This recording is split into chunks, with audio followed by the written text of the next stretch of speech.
Hey guys, today I'm going to tell you how to remove suggested contacts on share on iPhone. If you're using any iPhone and you want to remove suggested contacts from share, so let's see how can you do that.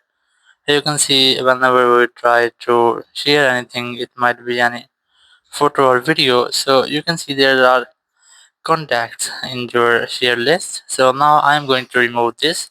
So now to do that, you have to simply open up your settings. In settings, go for Apple Intelligence and Siri, and here you have to scroll down and you will get the suggestions section, and here you will get the show when sharing. You must have to disable that settings. Once you have disabled the toggle, you will not get any contact in the share list. Now whenever you want to try to share anything, you will not get any contacts in your share list. So in this way you can easily remove your suggested contacts on share on iPhone. Thank you very much for watching the video. Until next video, bye bye.